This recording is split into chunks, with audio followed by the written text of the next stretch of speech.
Biem Samoa kwa ba Adom TV Badwam na ocean yada se pa stations ne doso na so de wo se Adom TV he na obehye ni somododo nyame nhira mo mpanimfo ne titiru memre wai nyame nhira mo papa sabri BF de ne da Adom TV de du so ye ba be di apomuden komonti enyi free hakra wote ba bi aye ka apomuden ho komode mdofo ya menyi free hotie bi na se mfa ho kra no a ebi awuti ama onua bi anaso wabusia ni bi medi de afia amankwa tamaklo na me wo Dr. Frempong e wa ha Star Health Clinic Dr. Penny ayede do e ba bedi enkomo anope dog anope oti enka ye moache na bibi aboko de wo efe pa wo kales nya bad ya da se papa ene ye gusu eye eyina na free screening no wie okay ye last week okay last week Saturday no na it be wo de ba fibroid no mu ni ade de amotenete anope enkomo be na edapono ene mechi ahwefo nyina me pese ne ye be koso adi nkomo bi na nkomo na fa oba we develop fibroid ana fibroid yawe ene de obetimi de anyinsan ene de oyɛ den ontimi fa anyinsan fibroid no ya samo your fibroid ne de unya nyinsan betimi ya possible ama ebi zo ho a wonsanya kan wie de a nyinsan de obenyinsan bet ebe den se obetimi ekuta nyinsan no akodu the third trimester no wetimi akonyinsan akowo ebe den enti ebi mo hwehwe awo bosumi ni mfie bebre wa bra fibroid bi wo ho sa fibroid ni mfiri ho ebe den your fibroid bi so ho obetimi anya ade be wo ma nyina wie anya de obetimi disturb wawo enti ano na mepese ye di hu nkomo because fibroid area no education na wa bonten no esua and bebre na nso so nya ntiase no yie because ebesi ne still ebi mo da so ba Star Health Clinic or because the fibroid no odim say eye moja said de na bi mo kano na odim say moja to but ideally no it is far from being moja to and I see say still education of form ehun be hia say ye betimi atumu nchini ya na say educate people no more no matimi abeti ase because ema nyina de fibroid yawe ye ma nyina yawe se na ebia oba bi nim se owobi but ebia na ebi no note and fibroid yawe ne de once oba wa wo de ne de ebi betimi abam berebia any time I was eba empo menopause time empo fibroid timinyi e oba wo di mu enti ema hwehwe awo ache na wo monsantumi nka wa abrom wo fibroid no based on research you be who say bebre na no fibroid no you two types of fibroid be etimi edisa adwuma no pa the din kan aye intramural fibroid eno no ye fibroid da oba na wo de ni inside ho on say awode no mu nyina no oba nyinsan a endometrium ni mu ehonom na akwala ne da enti ye scan abe say endometrial stripe ne da ho fia sa ketekete ne mum nyinsan nya ba pe ne mu start bi so eho ena nyinsan good say ekobasa of fiber na ye de enyi wo honum bia ebe den say akwala no betimi abenyi wo honum ama na yeye anoda nchen a your fibroid bi aye frɛ no submucosal fibroid eno so no eno a enda wo de nachi but eda wo de no wall ni mu awo de no body no emu eno so enda mfimfin ba ko no da mfimfin that is intracavity inside ho endometrium baby inside da no nze onyi inside na antom finfin ho na eto nchen baby a that is ectopic na mom se eto nyinsan ni wo de ni finfin that is why wonya nyinsan papa and finfin ho nom so na fibroid benyi ho a friend intramural no ana intracavity no the cavity na nyinsan bedem no ho na da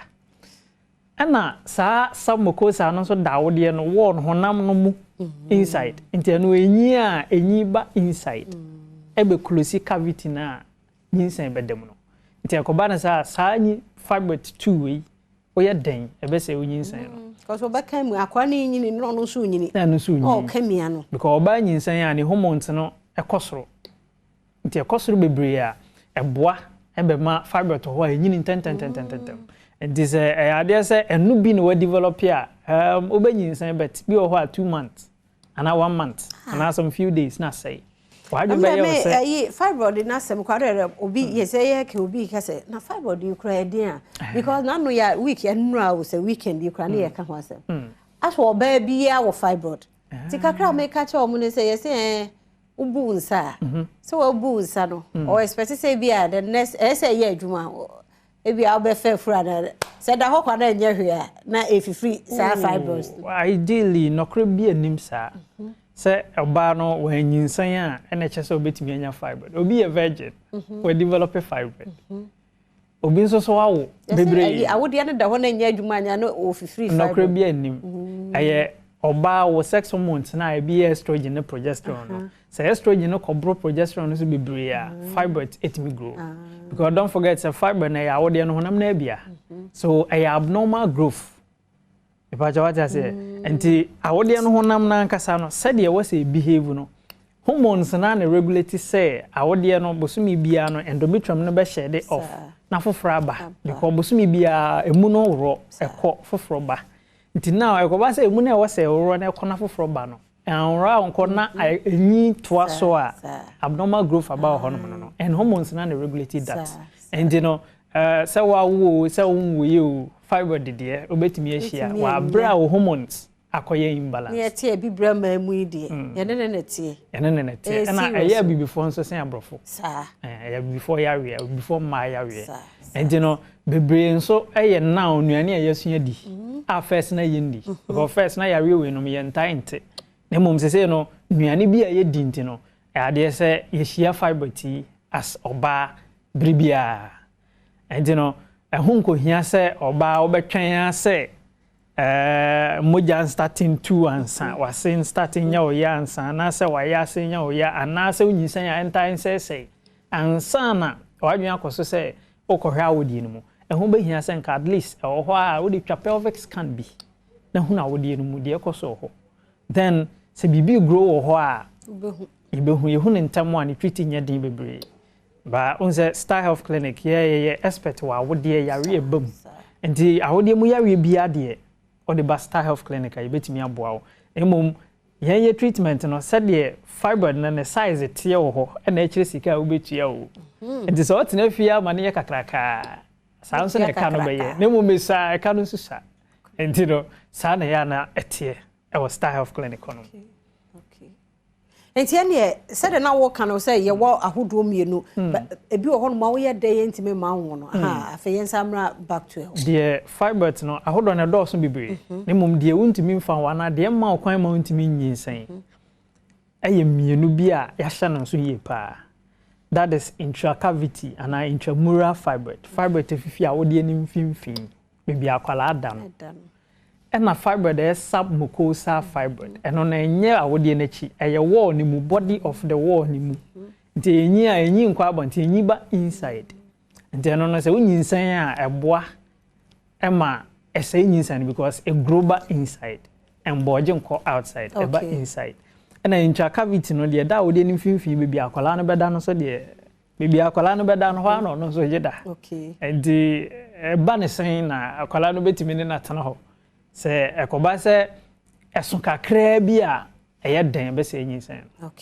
yemre na so na enya wo number no number no kwa wo screen na se de but sa bobo number be fa na wa frɛ no enya Star Health Clinic no 0249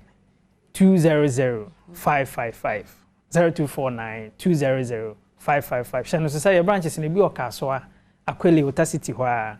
Kumasi so ye okwamo adwoso kwamo for Janshi ho no my Baptist Church no sunya so ye ofia pre bibia na GN Bank wo no a doma hinkro so ne ye SS locus area ho a na German South ye wo Japekrom fitamu shano so say yare ahodo ni nyina ye hwe na treatment bi no ma ye a eno de eni abonten na wonya obibia ne obi a odwonso keteso no wanyi na odwonso keteso obi a ye develop anase yakase owo yare bi a friend epilepsy etwere yare obekọ hospitals be brave but be din so benya na dru